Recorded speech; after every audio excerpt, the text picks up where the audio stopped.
So welcome everyone to today's session. For anyone joining online who hasn't met me before, my name is Anna and I'm a Tibetan Buddhist nun, having first encountered Buddhism in the 1970s, in the early 1970s, and Tibetan Buddhism more intensively in the 1980s, in the early 1980s. Again, for anyone new, this is a 6-week course. And the first of a full year of talks and guided meditations. And this is all drawing on this magnificent text here, the reference text, The Path to Enlightenment in Tibetan Buddhism by the great Tibetan scholar and meditator, the Venerable Geshe Acharya Thubten Loden, who is just behind me. So the path to enlightenment has been described by Geshe as a gentle path, but in many ways it is also a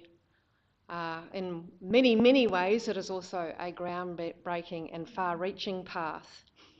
And so I was thinking as a young child, I was thinking myself as a young child, who would have thought that we could find a way as a young child to find a place where we could be much happier and more productive, even blissful, than the person who landed in this life. So that is what the transformative nature of this book is capable of. And so who would have thought that there is a road out of eternal, this endless dissatisfaction and restlessness, this slightly disturbing feeling that something is not quite right in our lives. So we all have different stories about our journey to the Dharma, and mine was a good fortune as a young teenager to listening to some of the early music of the 60s era, such as John Lennon and Bob Dylan and Woody Guthrie and Bruce Springsteen a little bit later, and folk musicians, and all of them calling for more peace and more love and more justice. And so that I found very appealing. But still something wasn't giving me quite enough answers to those questions. So even better fortune, when that somehow didn't seem quite right, didn't seem quite enough, and I turned towards different Asian theologies to find more answers to my questions about what is the meaning of life. And I discovered that had the fortune to discover that there was this extremely well articulated and well thought out and grounded and logical way to bliss or to happiness. And that was a great joy indeed, to find that there was a path to answer some of those questions, to answer all of those questions, in fact. So we begin each of these Path to Enlightenment sessions with some prayers. And I think I've said before to anyone who's been that the prayers are very special. And if we focus while we're saying them closely on the meaning, then we will find that they become a richer and deeper experience every time that we say them. And if we say them over and over again, and we take the time to memorise them, the terms and the meanings will begin to permeate our whole mental continuum. So there's a great value of the beautiful prayers. In fact, I think I've heard the Dalai Lama say that prayers and meditation are the real transformative aspects. We need to listen, we need to meditate, we need to study, but saying prayers and meditating will then create this kind of much deeper experience. So we'll begin with the prayers, and we begin on page 19 with what we'll say is the Praise to Shakyamuni Buddha prayer, the Refuge and Bodhichitta prayer, and the short mandala offering. We'll do the Praise to Shakyamuni Buddha in English, and the other two we'll do in Tibetan and English. And then we have a couple of other prayers too, one on page 23, the prayer of the lineage gurus, and then we have the Great Treasure of Excellence prayer on page 27 of the prayer book. Okay. Teacher, Bhagawan, Tathagata, Arhat, perfectly pure and complete Buddha, all-knowing, having poise, Sagata, apprehender of the world, navigator of beings to be subdued, incomparable, teacher of gods and humans, to the Buddha, the Bhagawan, the glorious conqueror Shakyamuni, we prostrate, make offerings and go for refuge. Then the Refuge and Bodhichitta prayer.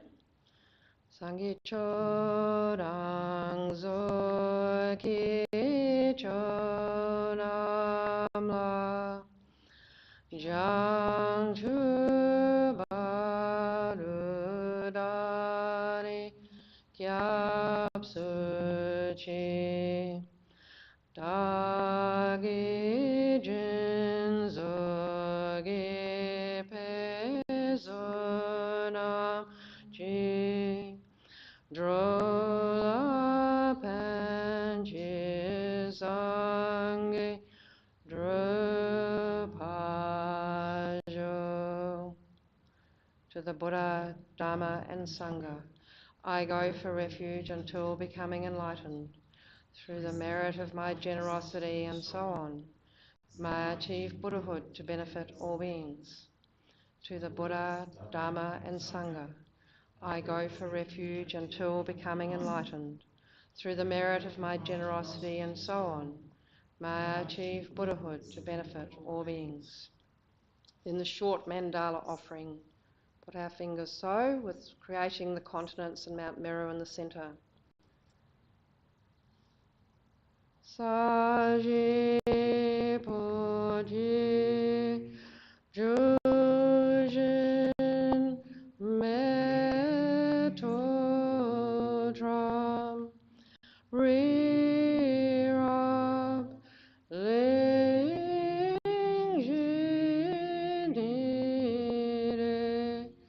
Gyan Pari Sangye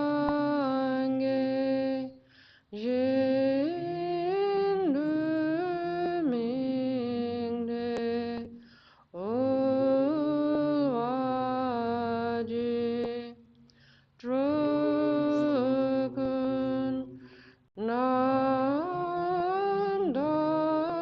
Jinla Chopajo.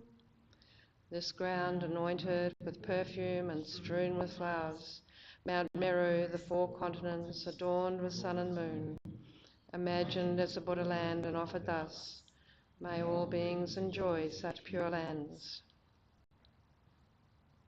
Then on page 23, the prayer of lineage gurus. Body born from a million magnificent, excellent virtues, speech fulfilling the hopes of infinite beings, a mind that sees all objects of knowledge precisely, I bow my head to the chief among the Shakyas, supreme sons of the incomparable teacher, carrying the load of all the conqueror's deeds, by their emanations appearing in countless realms. I prostrate to Maitreya and Manjushri. The mother of conquerors is difficult to fathom. The precise thought is in commentaries written by Jambudvipa's ornaments, Nagarjuna and Asanga. I prostrate at the feet of those most renowned in the three realms. From these two great chariots come the excellent lineages of the paths of profound view and vast deeds, their essential points gathered thoroughly and without fault. Prostration to the lamp holding this treasury of instruction, giving explanation through compassion, by seeing precisely and completely the essential points of all paths of Sutra and Tantra, holder of the conqueror's entire holy Dharma, prostrations to the glorious Losang Drakpa. I, seeing all the infinite teachings, supreme way of crossing for those entering the journey to liberation, moved by compassion to deeds skilled in method, prostrations to the spiritual masters who make everything clear.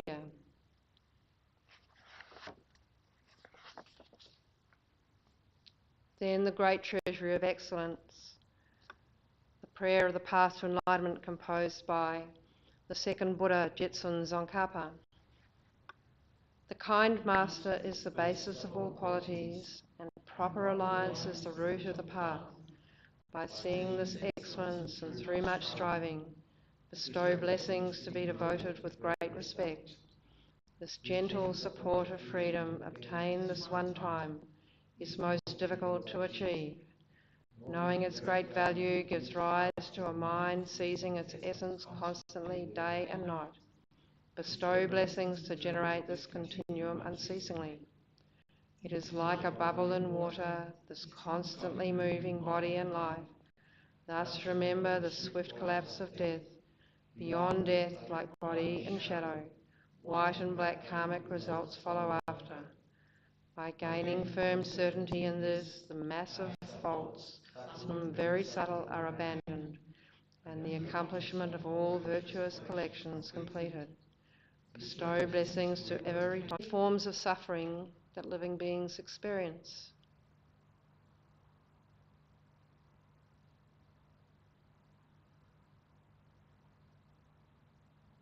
We wish that these people's problems and these animals' problems and all these living beings' problems dissolve as quickly as possible. They have more and more happiness, more and more peace, more and more calm.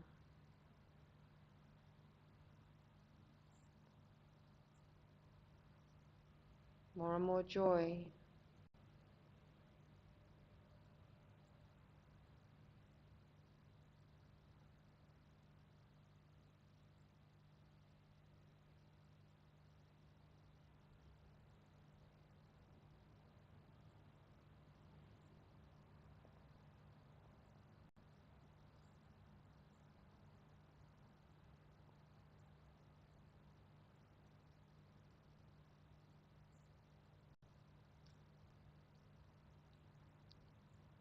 And that at some time they also get to experience such beautiful teachings as the Path to Enlightenment in Tibetan Buddhism.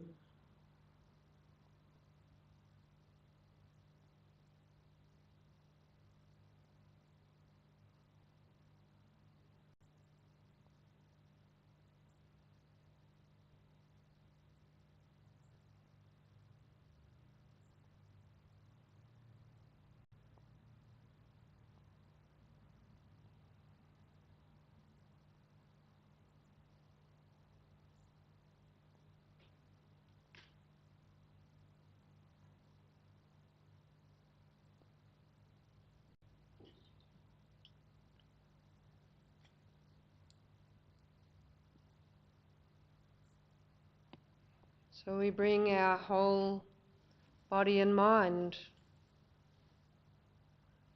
to this experience of meditation, and we let our attention rest here.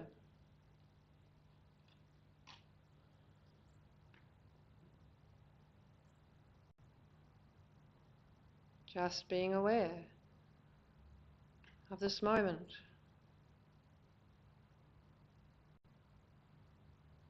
On our body and our mind and how relaxed we can become.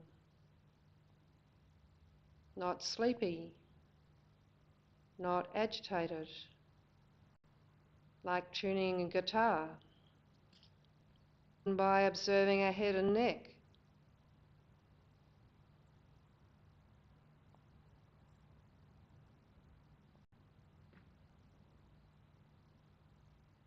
And then our shoulders, our arms and hands, just awareness.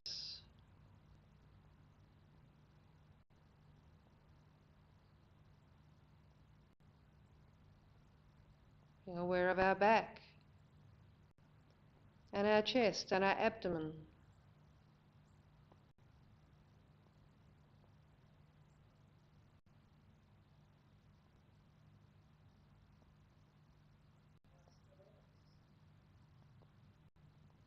Then our hips and the upper part of our legs.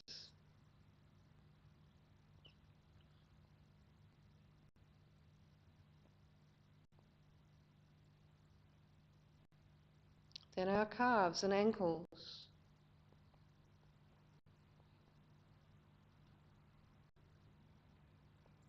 Letting go of any tension.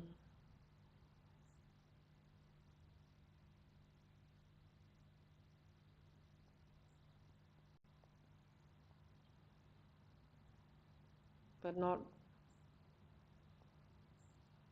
becoming sleepy. Just aware. Here in the present, in this moment.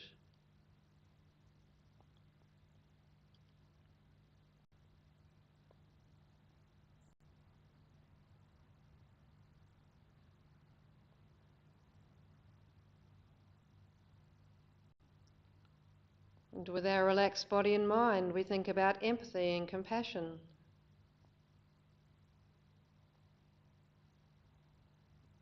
And how we might apply these to our whole day.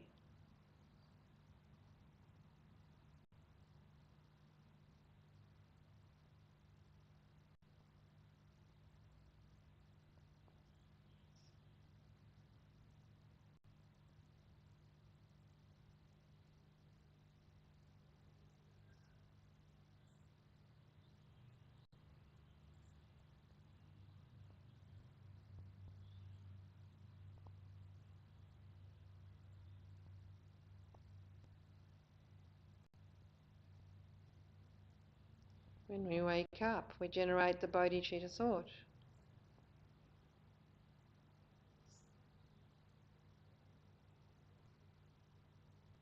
May I remain compassionate, patient, not harming others.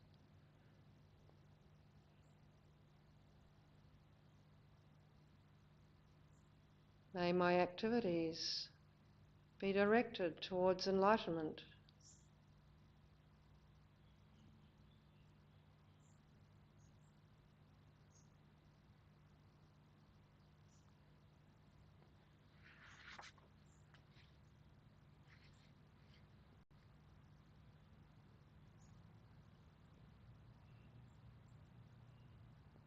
We follow this with our morning meditation.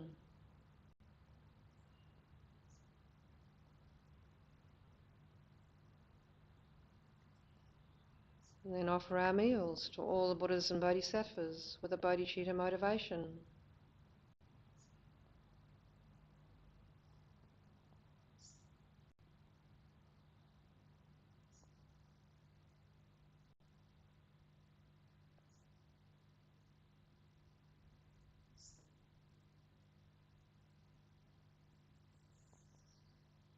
As we travel to work, our activities, we might encounter other living beings.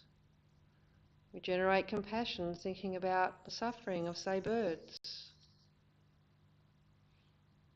the weather conditions, their fears, or searching for food.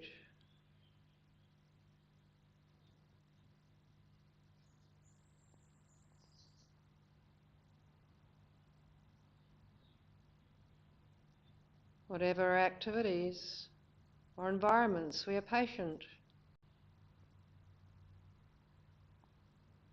Even when people try to argue with us.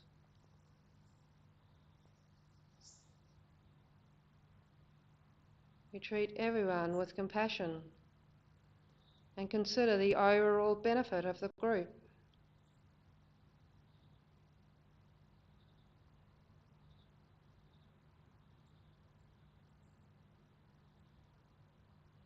Dedicate the merit of working in this fashion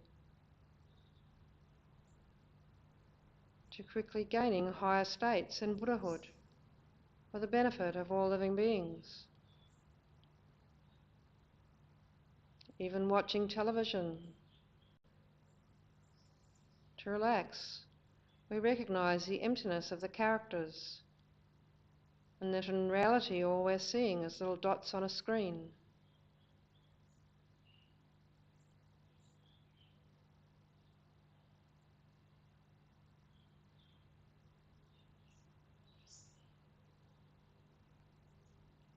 Any circumstances we encounter are opportunities for our Dharma practice.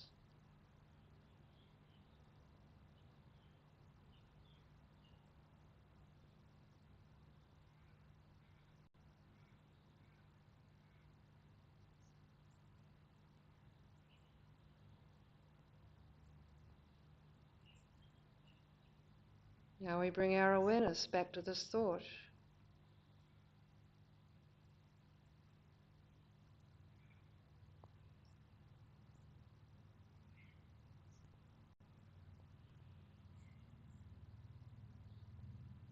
And reflect on this marvellous opportunity that we have created to be here today in this temple, or at home, listening to the precious Dharma and meditating.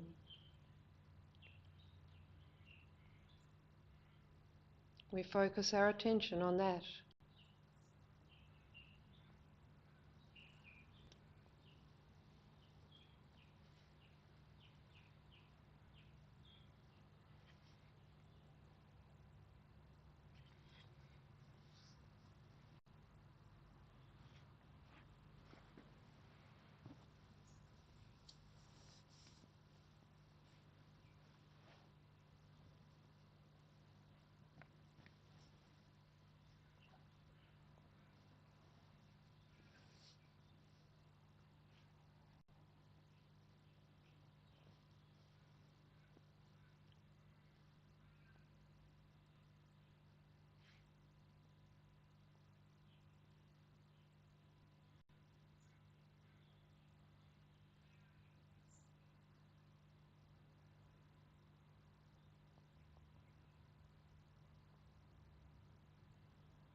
So when you're ready, if you'd like to release your concentration.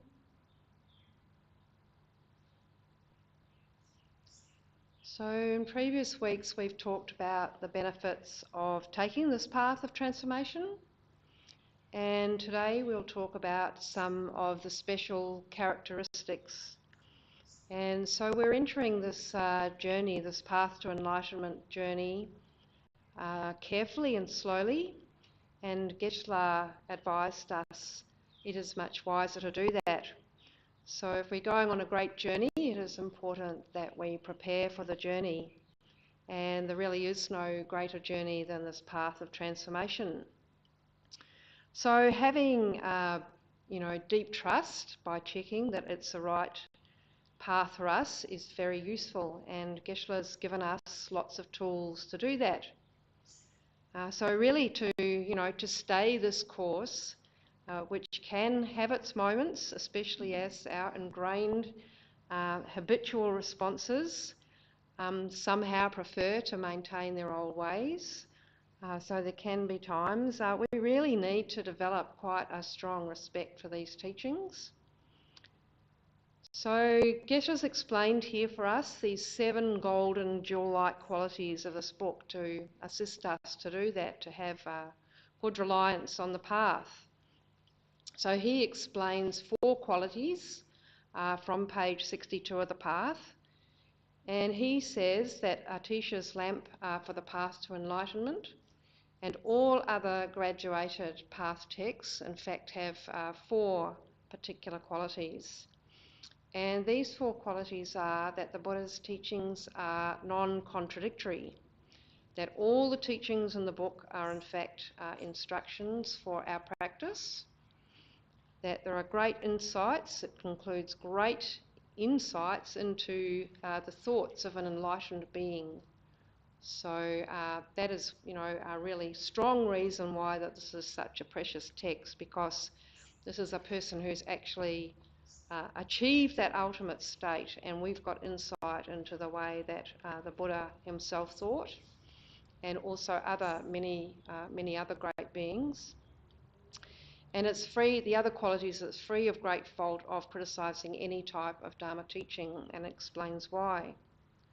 So then the graduated path texts of the great Lama Dzongkhapa added another 3 qualities to the path to enlightenment. And he said that, in fact, the graduated path also includes all of the teachings of Sutra and Tantra.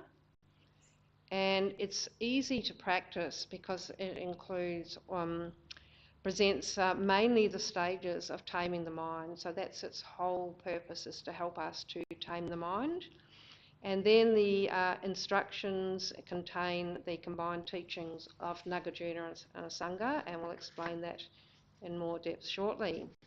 So let's explore these 7 qualities. So the first one, as I mentioned, is the quality in the book that the teachings of the Buddha are non-contradictory. So Geshe gives us an example of how that works. He gives the example of a Tibetan doctor who says that his patient should have no meat or no beer when he has a fever. But he later advises in the recovery stage that in fact that's okay. And it's fine because that will actually boost his strength as he goes into recovery phase. And you can see the same in Western medicine. For example, if we hurt our back or our leg really badly, then the first phase of our recovery will probably be doing not very much at all. But as the pain and the inflammation in those parts of our body settle, then we'll find that we'll be getting advice to start to do exercises, and those will increase. So Geshe says that in the same way, the teachings of the Hinayana and Mahayana paths and Vajrayana, while seeming contradicting at times, they're in fact not contradictory. And he gives an example in the path. He says, for example, in the first turning of the wheel of Dharma, the Buddha said, all phenomena from form to the 37 limbs of enlightenment are truly existent. A while later, in the second wheel of Dharma, he then says that all phenomena are not truly existent. So that's a complete contradiction or seeming contradiction. So an interpretation of that, and it's just my interpretation, will be the first set of students needs to develop a really good understanding of what the 37 limbs of enlightenment are. so they get a really good idea of them. While the next group, once they've been through some of the preliminary understandings of the Buddhist practice, can then start to understand a more complex subject like the emptiness of inherent existence. So Geshe also explains that in fact the Buddha's purpose in doing this was to meet the needs of different types of Dharma students, at very different students with different needs at different levels of study. And some people don't go beyond, they just study Theravada or Hinayana practice, and that's enough for them at this point in time. So they don't then necessarily meet some of those contradictions or apparent contradictions. So yeah, the Path book does emphasise that the Buddha taught many different methods and provides antidotes for many forms of suffering, sufferings that living beings experience and their different dispositions. So that's a really important reason why you sometimes get these contradictions. So the second quality is that the book is designed pretty much as instructions for practice. And as we go through the path to enlightenment, it becomes very clear that there are many instructions, sometimes several instructions even on one page of this book. It's very rich in instructions, and it is a practice book, and these are all designed, every single last one of them is designed to help us to reach a state of enlightenment. And as we progressively learn and study, we begin to learn more and more about these 84,000 teachings. That seems a great deal, from both Sutra and Tantra, and the different, the 84,000 Dharmas, which are in fact 84,000 antidotes to different defilements known as klesha, that suffering beings are actually experiencing. So when we look at other teachings and commentaries, then we'll begin to see where they all fit in. So we will have much more clarity and can avoid confusion, because as you can imagine, with that many different teachings, there is a great potential for confusion. And these teachings were so vast, with so many different levels and different vehicles. It's really like going into a giant supermarket and without a shopping list or any idea of what we're looking for, or into one of those, super, I don't know if you have the experience of going to some of those very well-stocked chemists that we have nowadays, and you're wandering around. Unless you're very clear about what you want, you can get quite stuck in some of those aisles looking for this and that, because the shelves are very crammed. So this graduated path provides us with a really clear framework and shows us how all the teachings are integrated and fit with each other. So there are numerous different categories within the Path to Enlightenment, and you'll find there'll be, 5 of this and 10 of this and 18 of this, and many things to learn. But two of the big types of categories, obviously we've got, which is very apparent, is we've got the small scope, and we've got the medium scope, and we've got the great scope. But there's another really important set of categories and principles of Buddhist teachings. And these 3 principles are the path of renunciation, and the path of bodhicitta, and the path of wisdom. And we really need these to reach enlightenment. So they're threaded in. So the first of the principles of the path of renunciation includes understanding impermanence and karma and dissatisfaction and the suffering of cyclic existence. So that's really a prerequisite for us to really get on this path and get familiar with the path of renunciation, because that's an actual requirement of enlightenment to have achieved the path of renunciation. And so Geshe explains that focusing on mainly attaining liberation as part of that is really just is a Hinayana practice. And a Hinayanist who has achieved liberation he's actually, or he or she has got beyond cyclic existence, and they'll live in a state of great bliss and a peaceful state, and experience great permanent happiness. But these practitioners still have some more subtle obstacles towards omniscience. And this limits the practitioner's ability to help other living beings, because we really need to be able to have as many realizations as we possibly can to help other living beings, and then prevents this person going on to reaching enlightenment. So therefore we need renunciation and the associated aspects of refuge and impermanence and karma, and removing all of the negative karmas. But we also need the second one, and that leads us to touch on bodhicitta.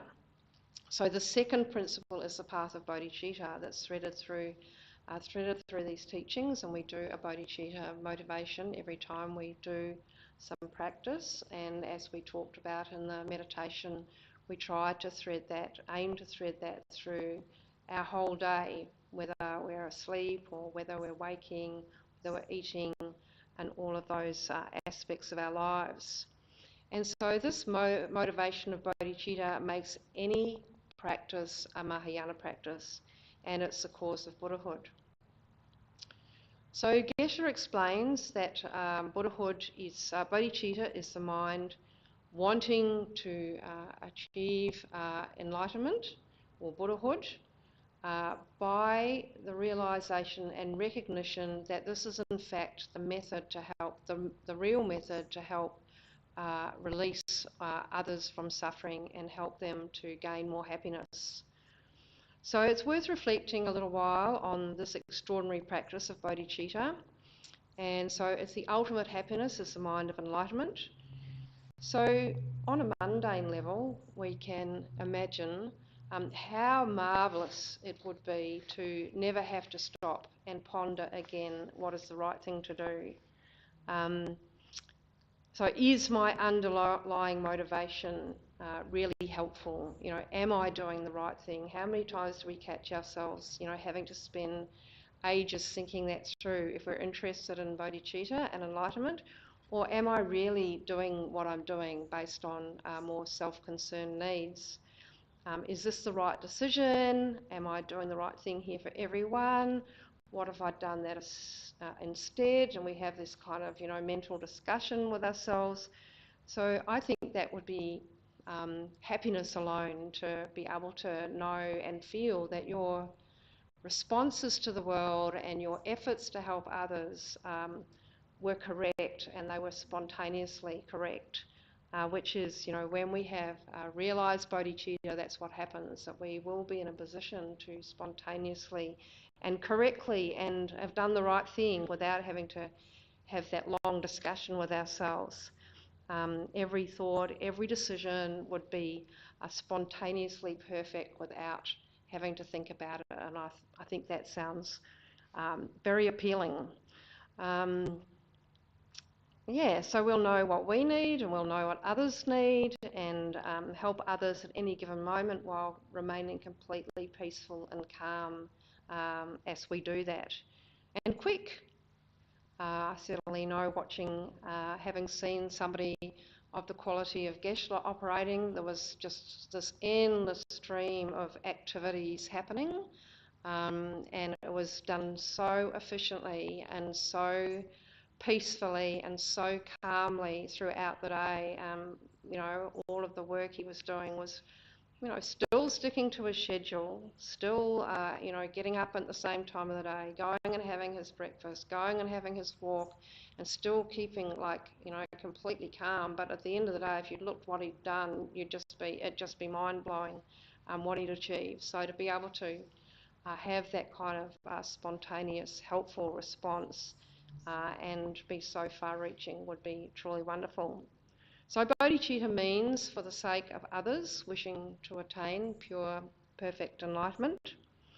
So, in effect, what a person with the realisation bodhicitta understands, they also understand that it won't be enough to just rest on our laurels once we reach an enlightened state.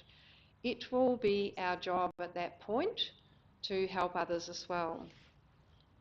So, as explained by Shantideva in engaging in the Bodhisattva deeds, all other virtues are like the plantain tree, for after bearing fruit they simply perish.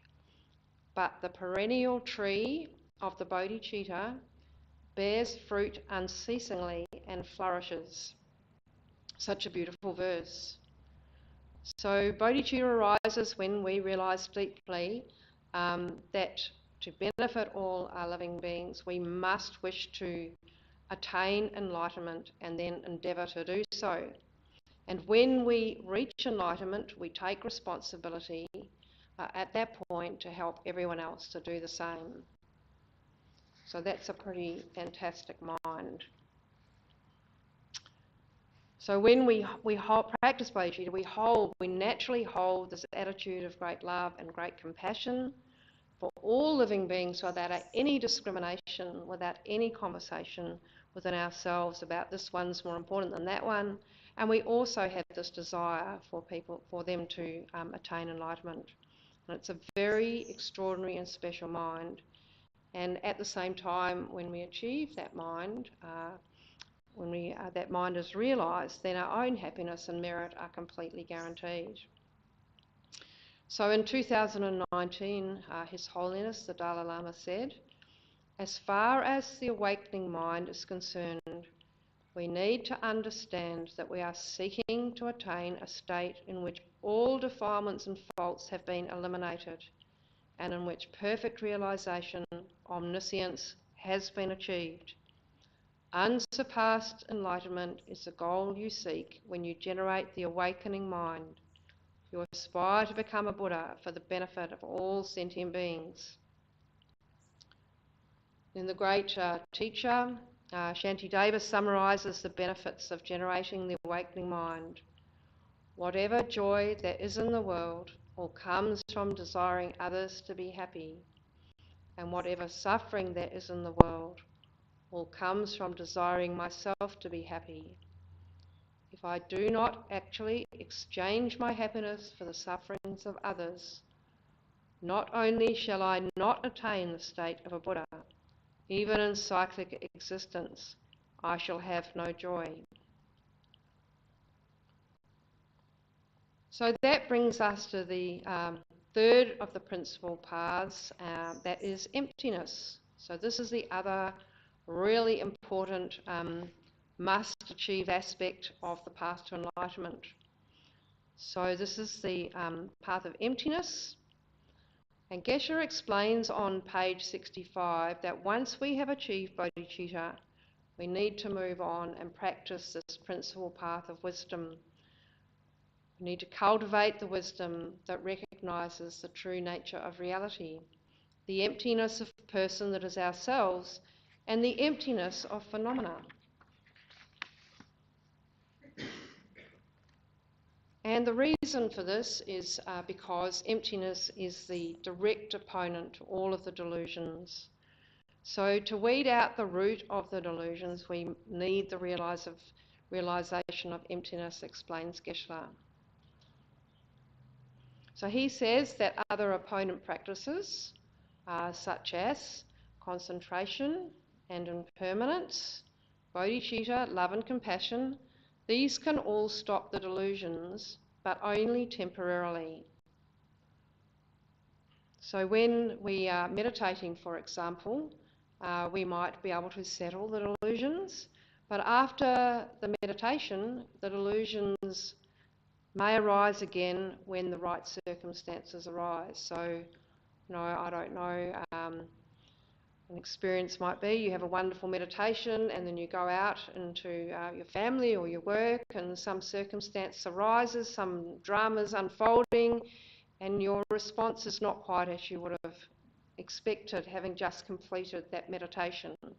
So this is what is meant by that, we could still respond in a way. We think we've got everything kind of nice and peaceful and nice and settled and it's all going along really well, but the right circumstances arise and then the delusions appear again, causing us further unhappiness and agitation.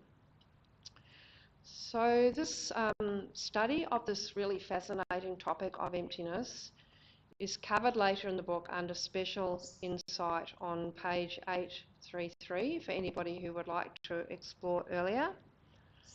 Eventually though, through study and meditation on emptiness, our wisdom will evolve and eventually act as a direct opponent to all of the delusions and tackle them right at the root. And so Geshe explains that by eliminating the misconception, grasping at inherently existent self, the fundamental cause of the cyclic existence is cut. And what happens then is that a permanent state of happiness will arise because we'll have been eliminating at its very base is self-cherishing and all other illusions. So just very briefly, the self-grasping ignorance holds that the person and phenomena exist inherently, substantially and independently. So such a view is totally incorrect because there is no such thing as an inherently existent person nor an inherently existent phenomena. And they are both dependent arisings, and they depend on causes, conditions, they depend on parts, and they depend on labelling. So inherently existent persons and inherently existent phenomena are completely non-existent. And it is adhering to these non-existence that gives rise, Geshe says, to the range of delusions that are the source of suffering. So this is our real source of suffering by seeing everything as solid. So therefore the wisdom perceiving emptiness is therefore the real opponent to cyclic existence. Actually, it's not unbelievably. Some people think that, find emptiness a little bit foreboding, but it's not an incredibly difficult concept to understand intellectually. What it is incredibly difficult to do is to actually realise it. That's another whole journey. So a little bit of study and, most people will come to a reasonably good understanding of the framework of emptiness. But that's just the beginning because it's a big journey to then actually realise emptiness and through our meditation practice. So that's covering the second quality that Geshe has explained, and now we go on to that included the renunciation and the bodhicitta and emptiness, and explain the importance of those through three aspects that are woven into the path to enlightenment. So the third quality of the path is easily discovering the Buddha's thought.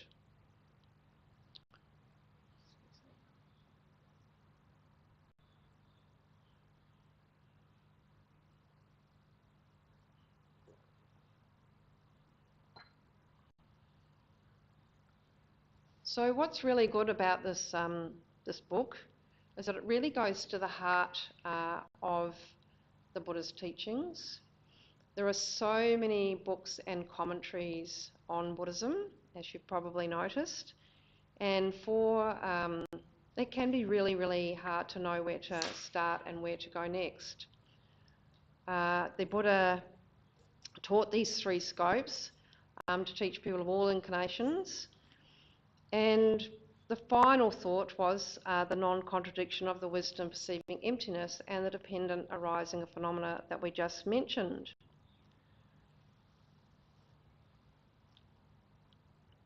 So Geshe says that the king of reasons supporting emptiness is that all phenomena are empty of inherent existence because they are dependent arisings, and it's really important that we recognise that. So this is all explained within this book. And therefore, the third great quality of the path is bringing all of these parts together the concepts and understanding and the final thought of the Buddha and this essential teaching.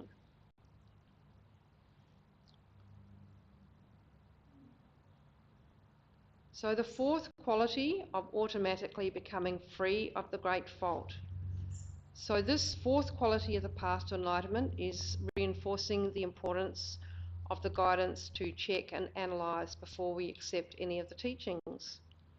So there's really no pressure to accept the teachings at all, and I think we talked in previous sessions about the Buddha's advice and Geshe's advice that we check everything. But once we do accept the principles and aspects of the teachings, then it is at that point we're going to be creating a karmic cause and a result, because we've agreed to it and we've agreed that this is a really important way to go. For example, if we'd worked through all the disadvantages of anger and all the benefits of patience, and even taken vows to that effect, then we later reject and denigrate this teaching. Geshe's advice in the path or in this section is that it's not such a good idea, and it's likely to be harmful to ourselves and others to do that. So he also, in this section, advises us to have great respect for all the various examples of Buddha's teachings, even if they're not our own practice. So if there are areas that seem oppositional, then it's incumbent on us to do more investigation and, at the very least, to be respectful of other forms of teachings that we might come across.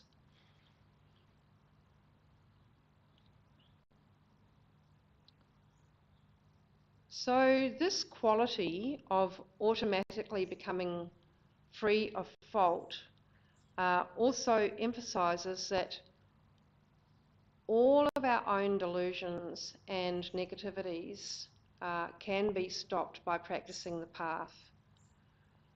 For example, if we're doing a mantra or a visualisation, it happens sometimes that a negativity will arise, or we're doing a retreat or lots of practice, lots of meditation.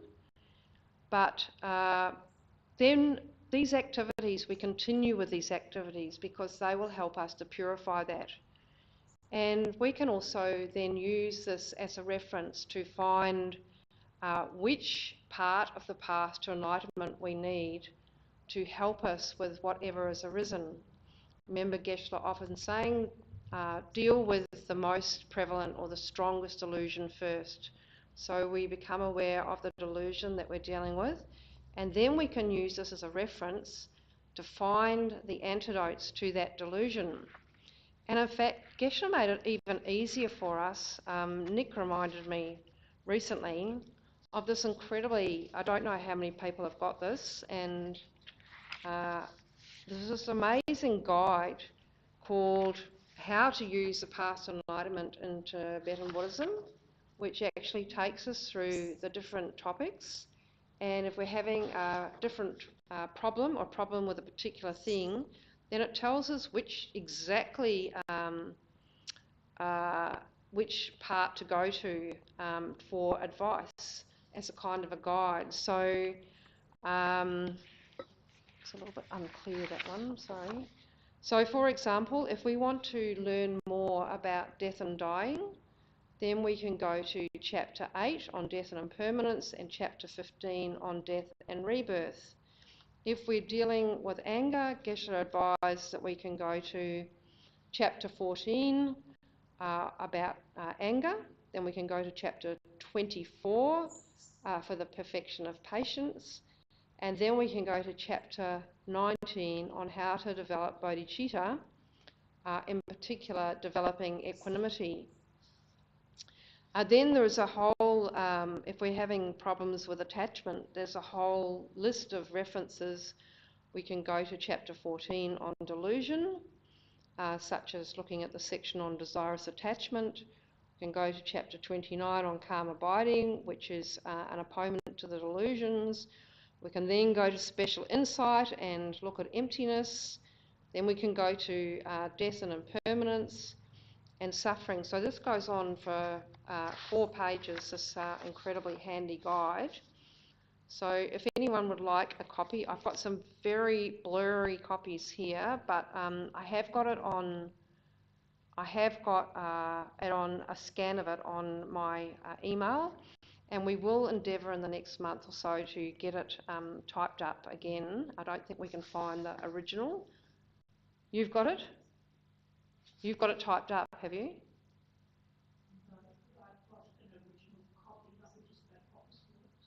Yeah, we might do both so that we can distribute it digitally as well. But anyway, thank you. That'd be great. Yeah, if we can get some photocopies, it'd be fantastic. The scan's not good enough, but it's a fantastic document and really, really handy. A handy guide to. It goes on, as I say, for 4 pages, like on dealing with misconception, dealing with suffering, dealing with pride, dealing with doubt, the meaning of life, happy relationships, overcoming guilt, being happy, transforming adverse conditions. So if we're experiencing any of those things, we've kind of got the recipe here of what we can investigate so that we can continuously be addressing like the issue that's top of mind for us. And we've all got our own paths to do that. But I've got a few of the blurry ones here, which I can give to people if they'd like that. Get one for myself. And then we'll endeavour, thank you Christine, to get some better copies together. So the 3 additional qualities added by Geshe Tsongkhapa to make the 7, and I'll go through these quickly so we can do some meditation. So all of the teaching of Sutra and Tantra, Geshe Tsongkhapa said, are included in the graduated path, right through from the beginning of Guru Yoga, right through to a section on Vajrayana. And I thought I might just very quickly read this wonderful advice at the beginning of 903, so which is the last page, and it says, the method of practicing Vajrayana, and this is really good for those who are practicing Vajrayana or who are thinking about practicing Vajrayana. So Vajrayana must be practiced within the context of the 3 principal paths. Without renunciation, Vajrayana will not even be a cause for liberation. Without bodhicitta, it will not be a cause for enlightenment. And without the wisdom perceiving emptiness, it will not remove the delusions. Vajrayana hinges on the view of emptiness. And so it goes on. That's a really a great little page to read as a refresher. I thought page 903. So Geshe says that in relation to this 5th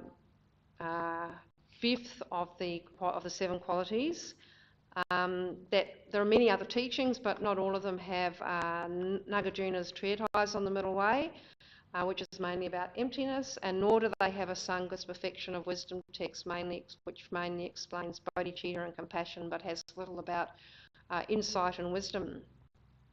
So the 2nd, or the 6th of the 7 is the graduated path is easy to practice because it's mainly focused on taming the mind.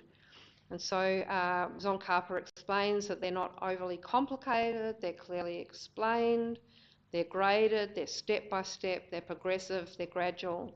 So without a basic framework, where would we refer as our delusions arise? It would be very difficult. I think if I was facing, you know, our library of books in the central house, and I didn't really know where to start, and I was wanting to have a guidance, so that shows us how incredibly lucky we are that Atisha and Geshe Tsongkhapa and Geshe and before them the Buddha have given us this wonderful work.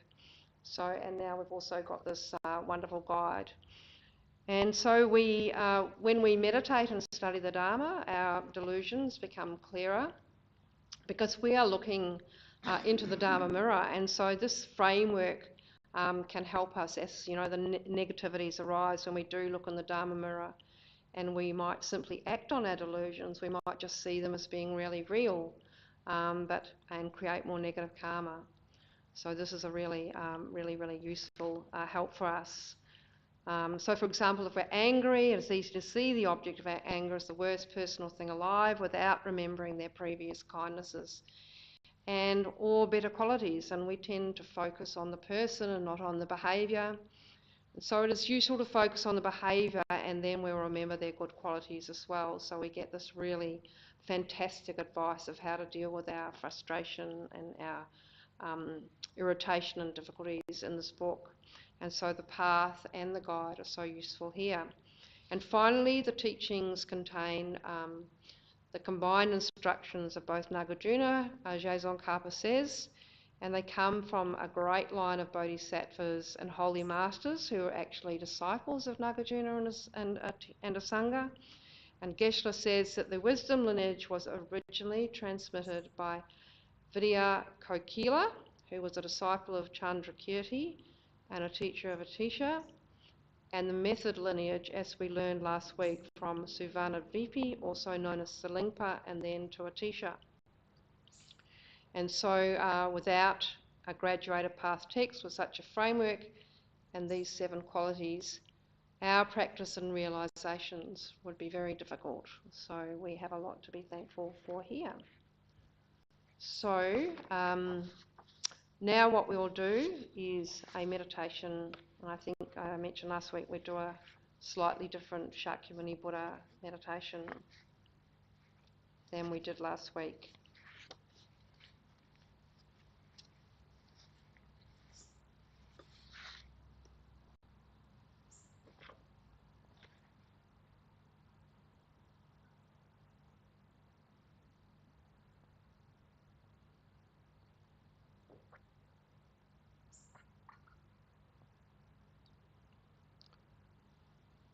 So we begin with a nice straight back and getting into our good posture.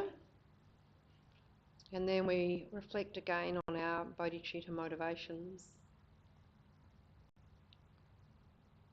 Just as I am afflicted with suffering, we think, so too are all sentient beings continue to experience suffering.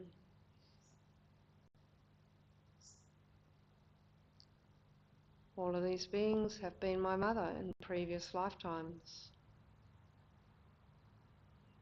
As the mother, they nurtured me with great kindness, just as the present life's mother did or does.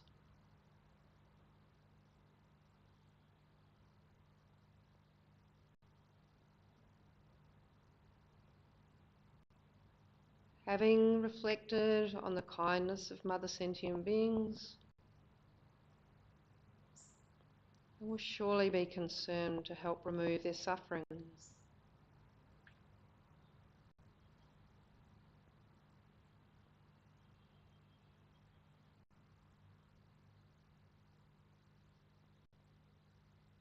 However, in my current state, I cannot fully benefit one sentient being, let alone all. Enlightened beings alone have this capacity.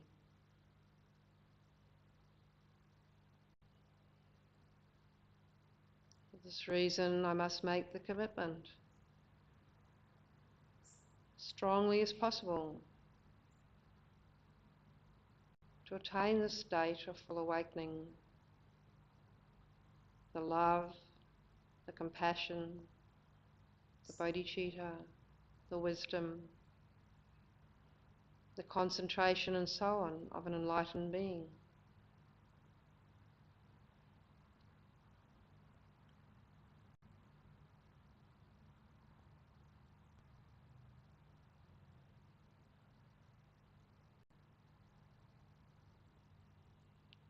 Visualize in space, at the level of the forehead, not too low, not too high, our precious throne in the nature of light, supported by 8 mighty lions.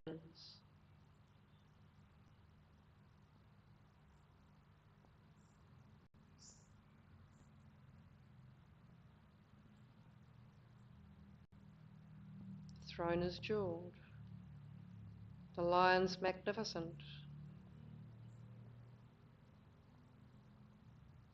On top of the jewelled throne is a light-natured lotus flower, so beautiful, with petals of various colours.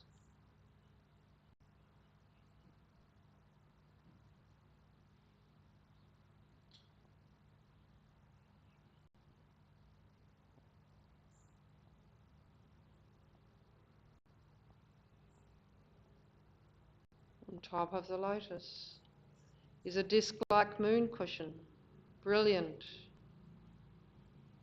light-natured.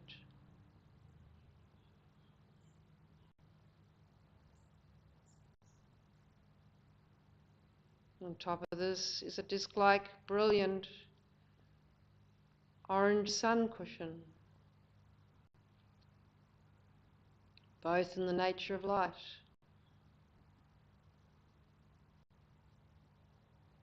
Shining for millions of miles.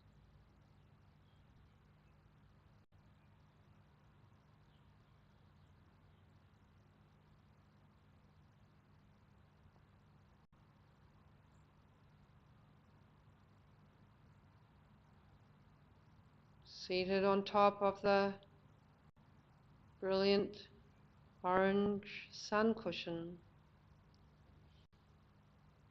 is our kind root guru in the aspect of conqueror Shakyamuni Buddha.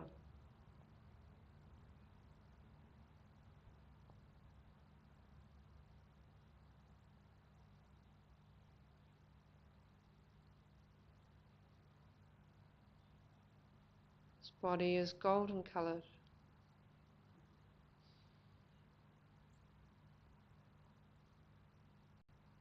So magnificent in the nature of light.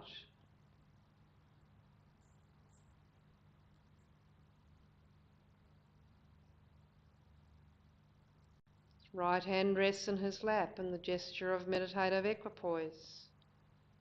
And he holds a begging bowl filled with nectar.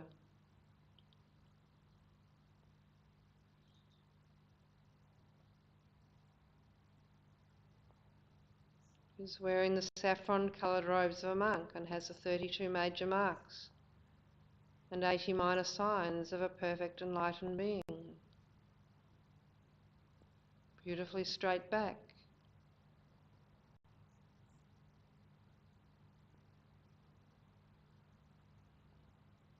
The wheels on his palms and the soles of his feet.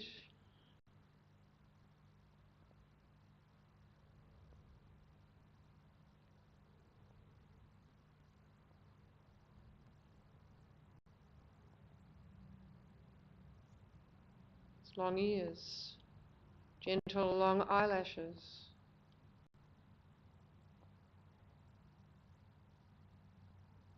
All representing aspects of enlightenment.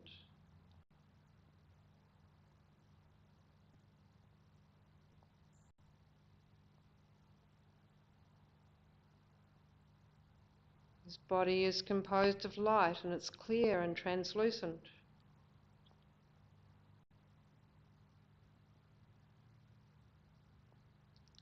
He emanates countless rays of light in all directions.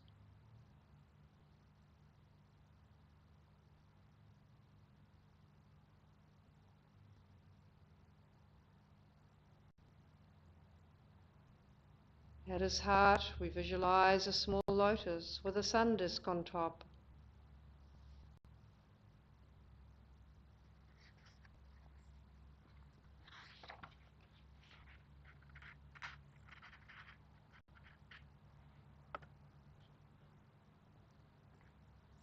Seated on this is conqueror Vajrayana, the holder of tantras, with a deep blue coloured body in the nature of light.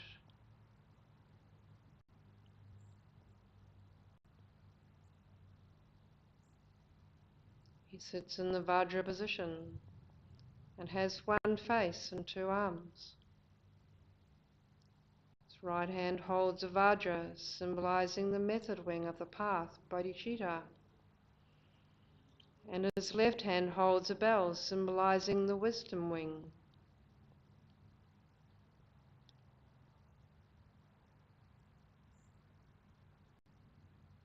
Vajradhara's heart has the blue seed syllable hum, H-U-M.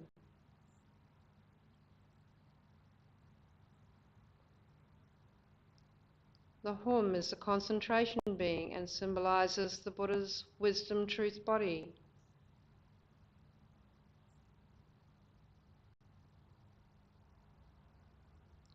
Vajradhara is the wisdom being and symbolizes the complete enjoyment body.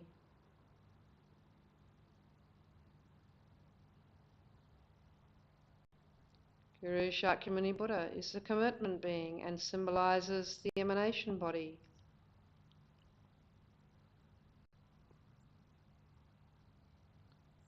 These three are known as the incorporation of the three bodies and direct our awareness to these three aspects of enlightenment.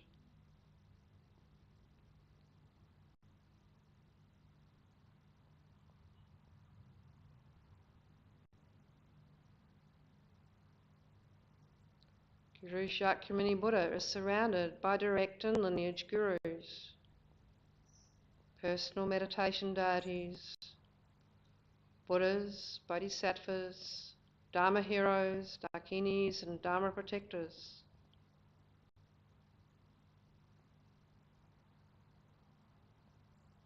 Wonderful beings like Shantideva and Tsongkhapa. Deities like White Tara and Medicine Buddha.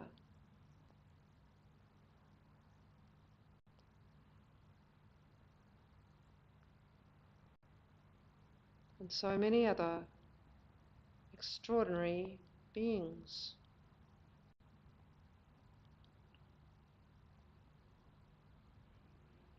In front of all of these holy beings, we visualize their teachings as scriptures, in the nature of light resting on tables.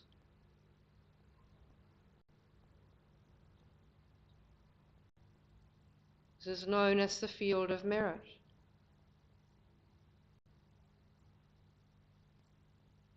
The holy beings of the field of merit look favourably on us and are smiling gently.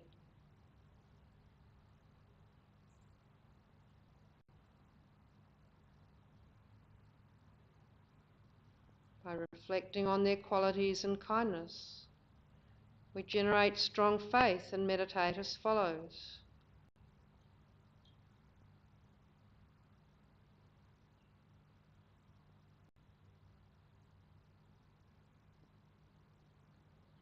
Now I have precious human form, which all of the many types of existence, for all of the many types of existence it is difficult to attain.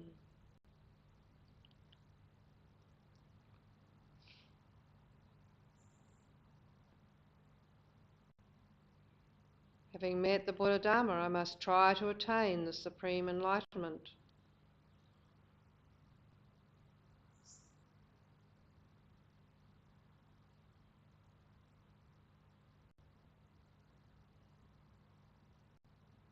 I will try to become a Buddha myself for the sake of all living beings.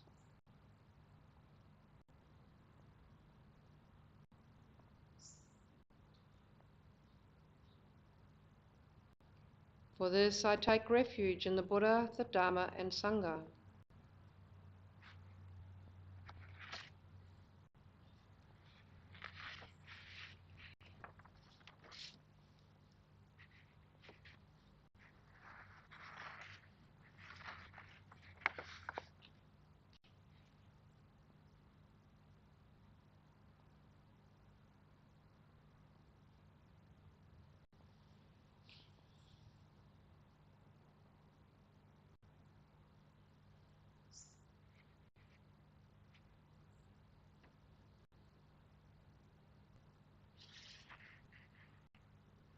We think, I go for refuge to the lineage gurus.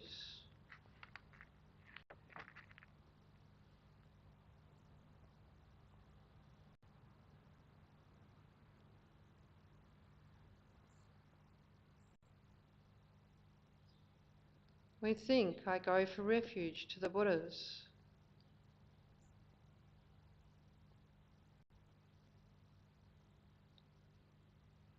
We think, I go for refuge to the Dharma.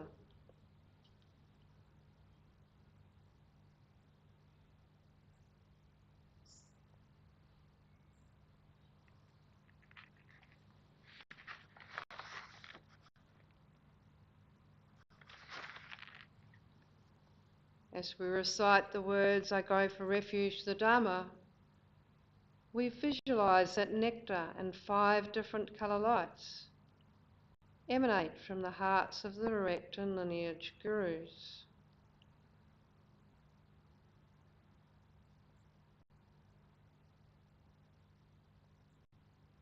White, red, blue, orange and green lights descend from their hearts into the minds and bodies of ourselves and all living beings.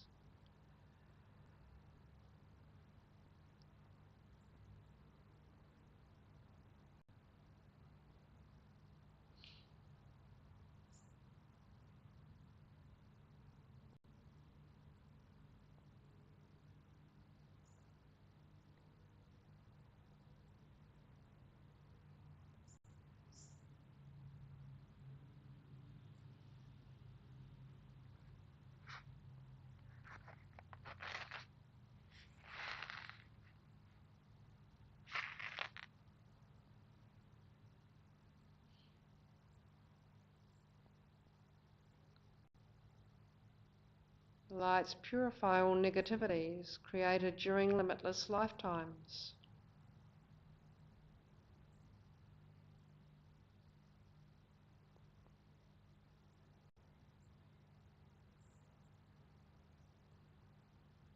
Body and mind are completely purified and transformed into the nature of light.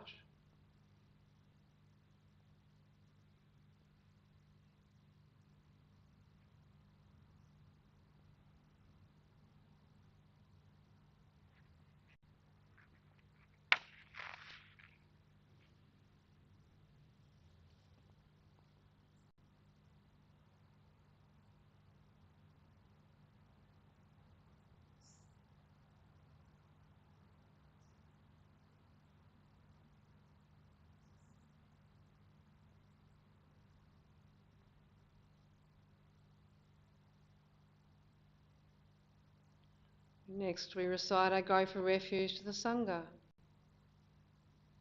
And again we visualise 5 coloured lights descending from the hearts of the Sangha community, the Bodhisattvas, the Dharma heroes, the Dakinis and Dharma protectors.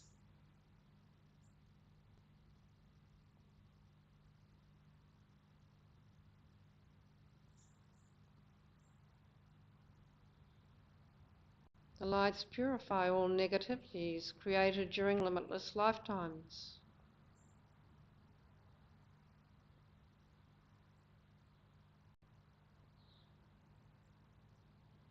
Body and mind are completely purified and transformed into the nature of light.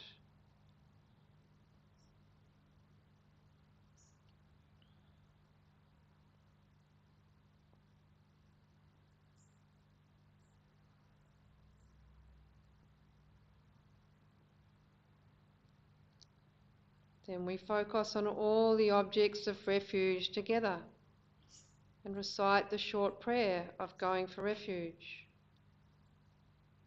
To the Buddha, the Dharma and Sangha, I go for refuge until becoming enlightened.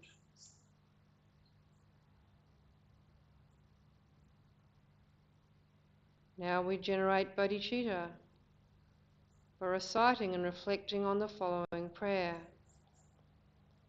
To the merits of my generosity and so on, may I achieve Buddhahood to benefit all beings.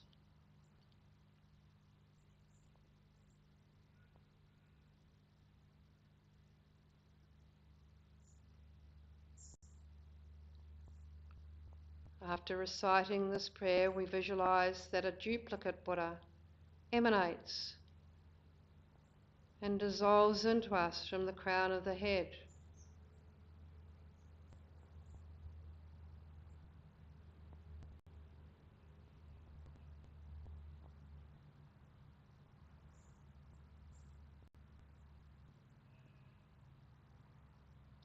Feel that you have become oneness with the body, speech and mind of the Buddha. And we concentrate on this single-pointedly.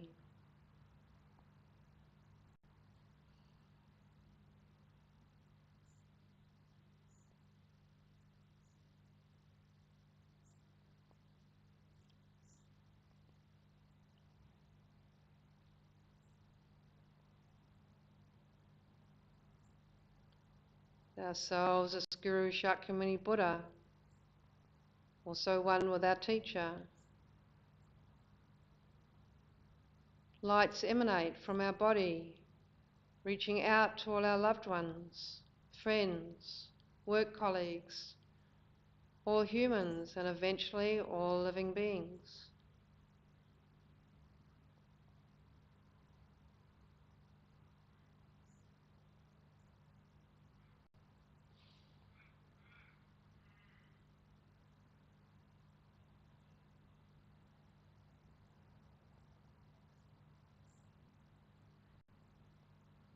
This beautiful light touches each, bringing and completely eliminating all of their negativities and any suffering that arises.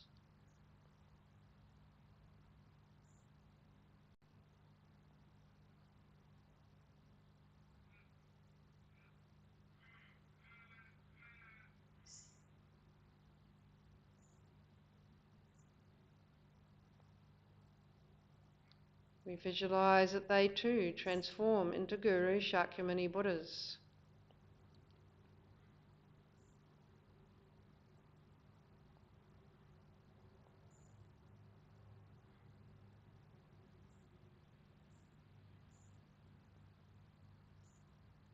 Think now that we have achieved the goal of bodhicitta, first wishing to achieve enlightenment, then venturing and engaging in all of the practices of love and compassion, kindness, generosity, peace, calm, concentration, and so on. This is known as bringing the result into the path. It's very powerful if we can imagine it is actually happening.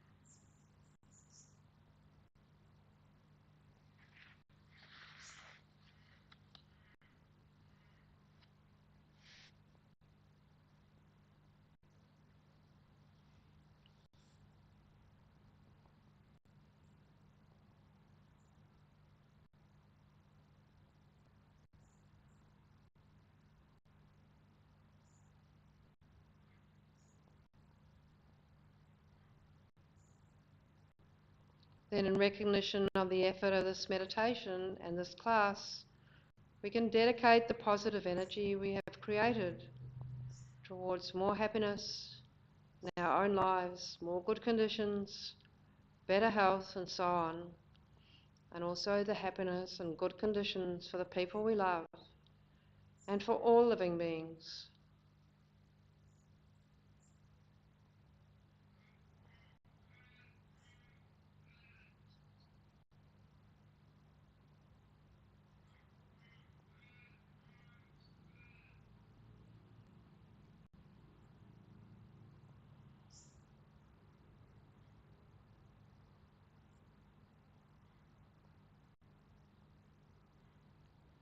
And then we turn to page 31 of the prayer book to do the final, 31, maybe it's 27.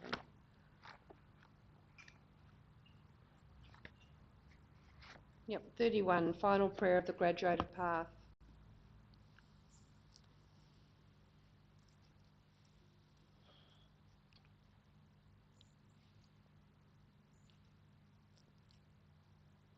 By the two collections vastest space, amassed with effort for a long time, may I become a chief of conquerors, a guide for all beings whose mind's eye is blinded by ignorance. Also in all lives while I yet come to that, may Manjushri favour me with his compassion. finding the supreme path, complete with all stages of the teachings. May I please the conquerors by practicing well. By my precise understanding of the essential points of the path, with skillful means drawn along by strong compassion, and by dispelling the mental darkness of beings, may I uphold the conqueror's teaching for a long time. Where the supreme precious teaching has not spread, also where it has spread but become degenerate, with a mind deeply moved by great compassion, may I make clear this treasure of benefit and bliss. The stages of the path, excellently established by the marvellous deeds of the conquerors and their sons, give glory to the minds of those aspiring for liberation. May the conquerors' deeds be long preserved. May all humans and non-humans who remove the obstructions and establish conditions favourable to cultivating the excellent path never be parted for all of their lifetimes from the purest of paths which the Buddhas have praised. When someone makes effort to practice properly the 10 points of conduct of the Supreme Vehicle, may he always be assisted by the mighty protectors, and may oceans of good fortune spread out, reaching all. In the general dedication, Kyawari Chibokun Zonam Yeji Zonjin Zonam Yeji Lejongwe Damba Kuni Topajo. By this virtue may all beings complete the collections of wisdom and merit and attain the two holy bodies arisen from wisdom and merit. Changyuzem Jorin Moje Maji Pana Chigaji Ipanyamba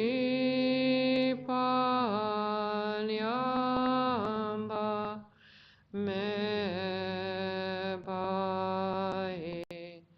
Gone Gondu Belbajo.